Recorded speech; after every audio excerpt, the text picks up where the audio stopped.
I think for the most part, while we haven't done a direct comparison, most of the changes that we've seen in meditation practices and so forth are, in general, as a global pattern, tend to be different than what we see in psychoses, in schizophrenia, and so forth. However, there are certain types of activity changes that occur in the brain during meditation that are similar as well. It's just that when you look at kind of the global pattern of activity, it seems to be somewhat distinct.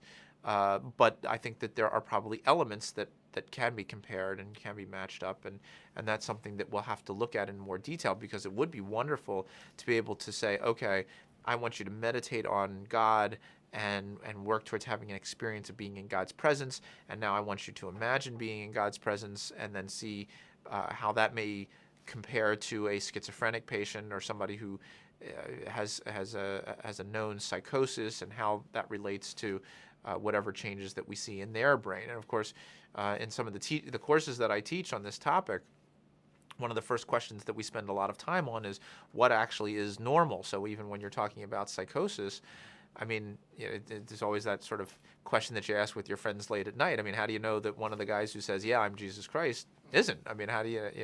I mean, obviously, you look at other aspects in psychiatry. You always look at how functional they are and how well they are able to relate to other people, as opposed to simply are they having some kind of interesting experience? Because a lot of people who are religious have incredible hallucinations, so to speak, of seeing God, but they're otherwise normal. So that becomes, then, but you still have the question is, were they having a psychotic moment, or was that really a religious or spiritual thing, and it wasn't a true abnormal thing?